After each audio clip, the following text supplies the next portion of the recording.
Acertadamente Crisóstomo disse: para ser diferente do que sou, tenho de deixar de ser o que agora sou. Nós estamos todos no processo de vir a ser. Todos nos movemos daquilo que já fomos para aquilo que somos agora, e no momento estamos nos movendo para ser aquilo que ainda seremos.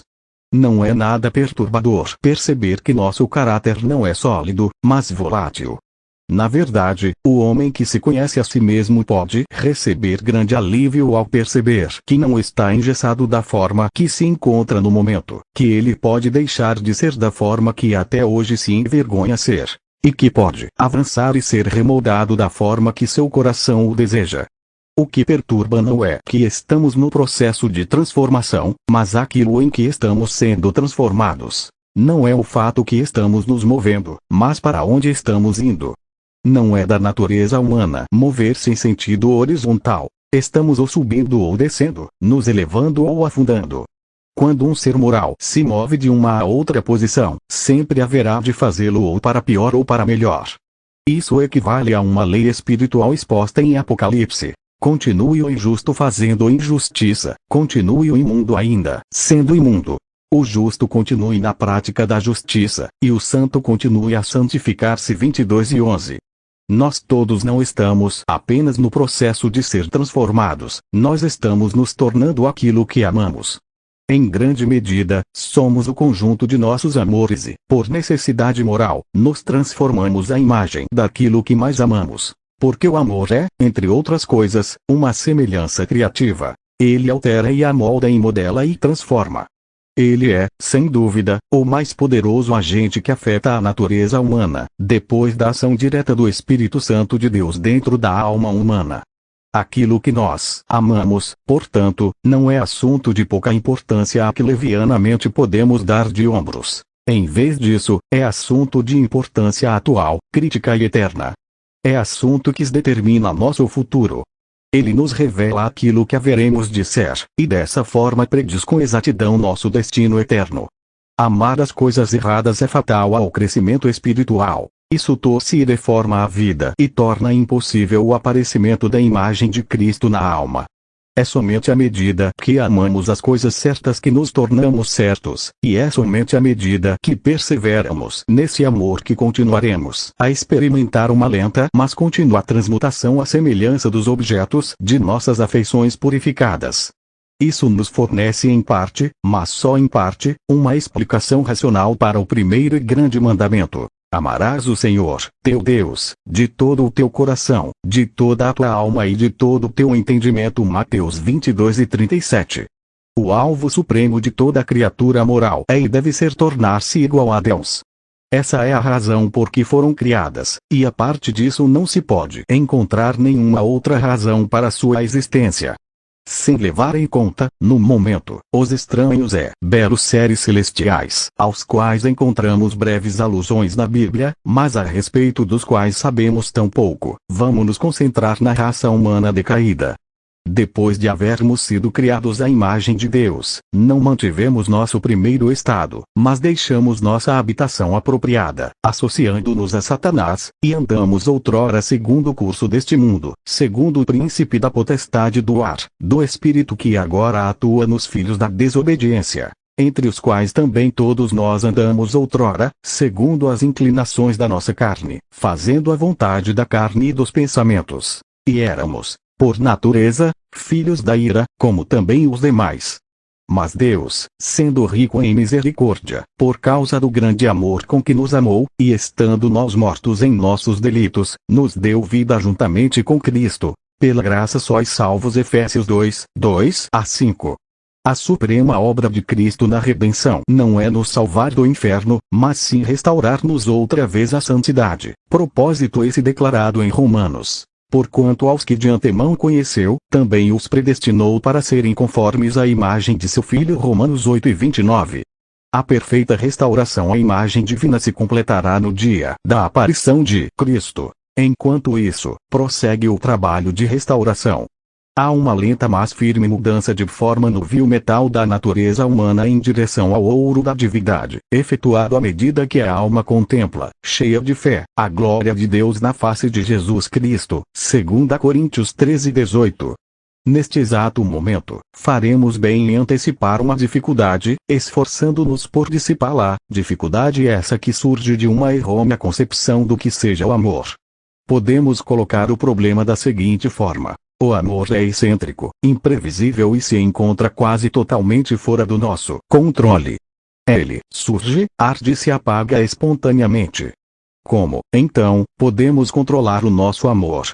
Como podemos direcioná-lo a objetos dignos dele?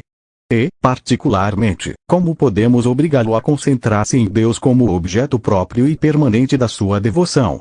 Se, de fato, o amor fosse imprevisível e se estivesse além do nosso controle, essas questões não teriam resposta satisfatória, e estaríamos completamente sem esperança. Contudo, a verdade pura e simples é que esse amor espiritual não é aquela emoção caprichosa e irresponsável que os homens julgam que seja o amor. Ele é servo da vontade, e sempre tem de se dirigir para onde é mandado e tem de fazer aquilo que lhe é mandado. A frase romântica estar enamorado deu às pessoas a noção de que nós somos forçosamente vítimas das flechas de Cupido e que não temos controle sobre nossas afeições. A maioria dos jovens de hoje espera apaixonar-se à moda romântica do teatro e do cinema, com fortes e ardentes tempestades de agradáveis sentimentos. Sem perceber, estendemos esse conceito de amor ao nosso relacionamento com nosso Criador, e perguntamos: como posso amar a Deus de forma suprema? A resposta a essa pergunta, e a todas que se relacionam ao assunto, é que o amor que temos por Deus não é o amor dos sentimentos, mas o amor da vontade, da volição. O amor está em nosso poder de decisão, de outra forma não receberíamos o mandamento de amar a Deus, nem seríamos responsáveis por não amá-lo. O fato de considerar o amor romântico em nosso relacionamento com Deus tem causado graves danos à nossa vida cristã. A ideia de que devemos nos enamorar de Deus é ignóbil, antibíblica, indigna de nós e certamente não honra o Deus Altíssimo. Não começamos a amar a Deus por meio de uma súbita visitação emocional. O amor a Deus é resultado de arrependimento, correção de vida e uma firme determinação de amá-lo. À medida que aprendemos a centralizar o nosso coração em Deus, nosso amor pode de fato crescer e desenvolver-se em nós até o ponto em que, como uma enchente, arraste tudo o que encontra pela frente. Mas não deveríamos nem esperar uma tal intensidade de sentimentos. Não somos responsáveis por sentir, mas somos responsáveis por amar, e o verdadeiro amor espiritual começa no ato de vontade. Deveríamos concentrar nosso coração em amar a Deus de forma suprema, não nos importando com a temperatura do coração, quer pareça quente ou frio, e continuar fortificando nosso amor por meio de cuidadosa e alegre obediência à sua palavra. As agradáveis emoções com certeza se seguirão a isso. Os cânticos dos pássaros e as flores não fazem a primavera, mas quando chega a primavera, os pássaros e as flores vêm junto. Quanto ao culto da popular salvação por decisão própria, quero deixar bem claro que rejeito categoricamente toda simpatia a esse ensino. Discordo radicalmente de toda forma de pseudo-cristianismo que depende do poder latente que está dentro de nós ou da confiança no pensamento criativo em lugar do poder de Deus. Essas frágeis filosofias religiosas se esfacelam neste exato ponto, na errônea presunção de que a correnteza da natureza humana pode ser revertida para subir marcha ré cataratas acima. Isso não acontecerá jamais. A salvação pertence ao Senhor. Para ser salvo, o homem perdido tem de ser erguido pessoalmente pelo poder de Deus e levantado a um nível mais alto. É preciso uma infusão de vida divina por ocasião da maravilha do segundo nascimento antes que se apliquem a ele as palavras do apóstolo. E todos nós, com o rosto desvendado, contemplando, como por espelho, a glória do Senhor, somos transformados, de glória em glória, na sua própria imagem, como pelo Senhor, o Espírito. 2 Coríntios 13:18. Desse texto se depreende que a natureza humana encontra-se num estado de vir a ser e que é transformada à imagem daquilo que ela ama.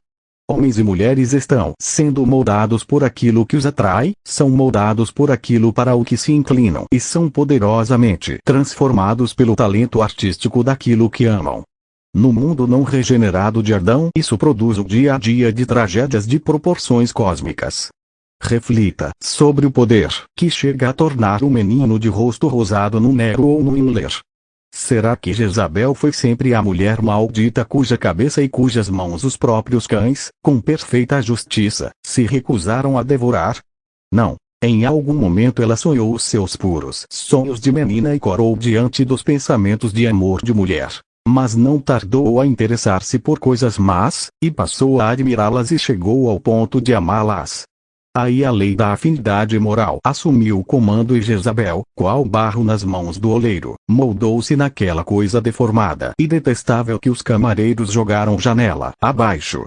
Para os seus próprios filhos, nosso Pai Celestial providenciou objetos morais corretos para admirar e amar. Eles são para Deus como as cores do arco-íris que circunda o trono. Eles não são Deus, mas estão bem perto dele. Não podemos amá-lo sem amar a esses objetos e, à medida que os amamos, somos capacitados a amá-lo mais. Que objetos são esses? O primeiro é a justiça.